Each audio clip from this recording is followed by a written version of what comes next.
रावण अपने सिंहासन पर बैठा था। सिंहासन नहीं, एक अग्निकुंड, जहां सत्ता की आंच हर क्षण तेज होती जा रही थी। सामने खड़ा था उसका वीर पुत्र मेघनाद, जिसकी आंखों में युद्ध की लपटें थीं। विभीषण अब लंका छोड़कर जा चुका था और रावण को धोखेबाज प्रतीत हो रहा था।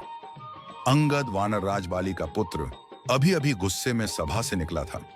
उसने रावण के दरबार में राम का संदेश सुनाया था, सीता को लौटा दो वरना युद्ध अटल है।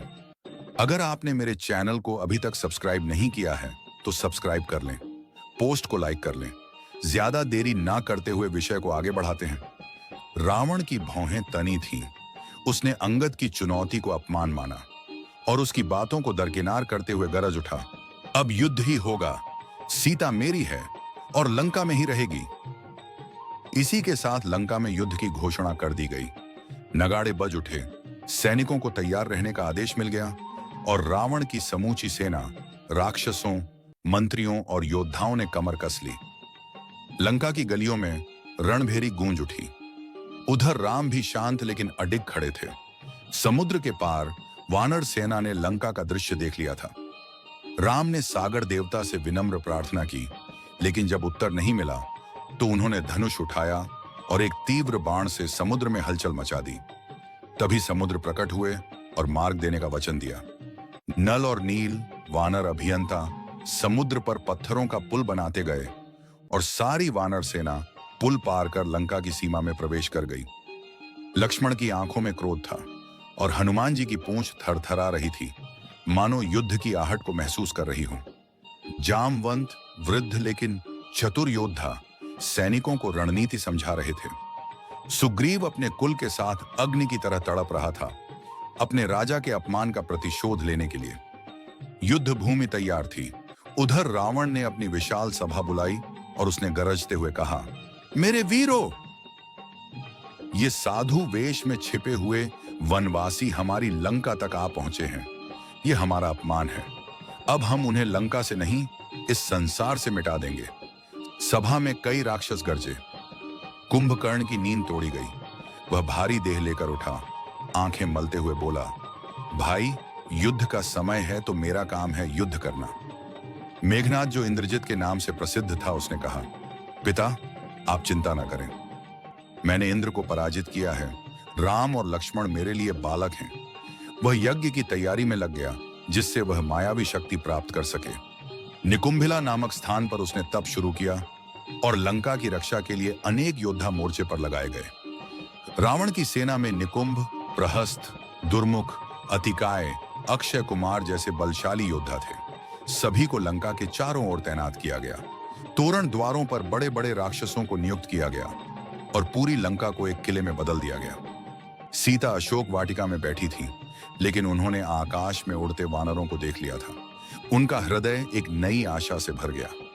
अब मैं आपको बताऊंगा श्री राम की रणनीति के बारे में, इसलिए वीडियो के साथ अंत तक बने रहें। समुद्र पार करने के बाद राम ने लंका के पास एक शिविर बनाया। एक ऊंचे पर्वत पर खड़े होकर राम ने लंका को देखा और कहा, यह युद्ध धर्म और अधर्म के बीच है और यह केवल सीता के लिए नहीं बल्कि संपूर्ण मानवता के लिए होगा। हनुमान ने अपने दल को छापा मार युद्ध की रणनीति सिखाई। जामवंत ने गुफाओं और जंगलों की भौगोलिक जानकारी दी। नल और नील ने आपूर्ति और रसद का प्रबंधन संभाला। हर दिन सूरज उगने से पहले हजारों वानर युद्धाभ्यास करते थे। कुछ पेड़ों से छलांग लगाते तो कुछ पत्थर उठाकर फेंकने का अभ्यास करते।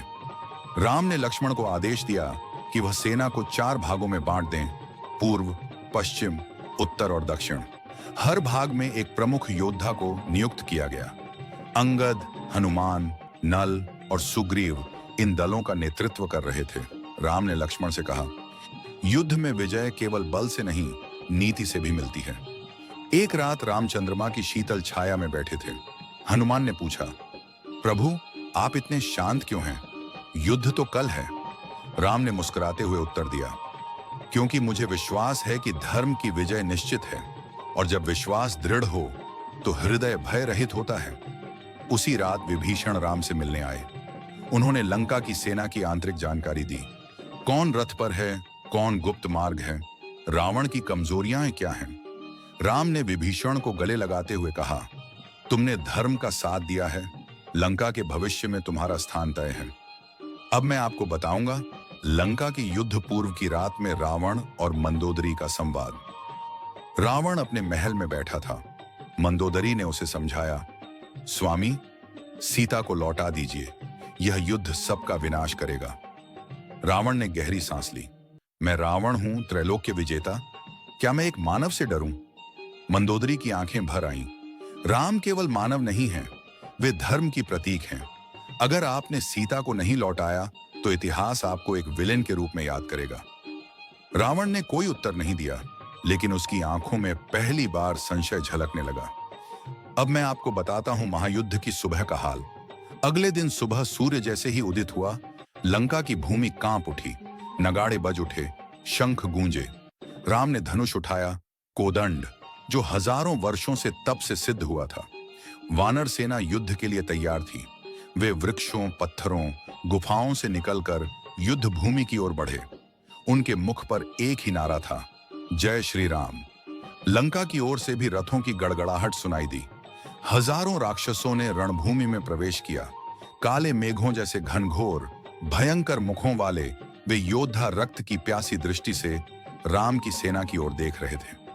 राम और रावण दोनों ने एक एक दृष्टि आकाश की ओर डाली, जैसे वे देवताओं को साक्षी बना रहे हों। यह केवल दो व्यक्तियों का युद्ध नहीं था, यह धर्म और अधर्म का महासंग्राम था। राम ने धनुष खींचा, पहला बाण छोड़ते हुए कहा, यह बाण अधर्म की नींव को हिला देगा। और इसी के साथ युद्ध आरंभ हुआ। तो चलो दोस्तों, अभी के लिए बस इतना ही। मिलते हैं अगले एपिसोड में। जानकारी अच्छी लगी हो तो मेरे चैनल को सब्सक्राइब कर लें और कमेंट बॉक्स में अवश्य लिखें, जय श्री राम।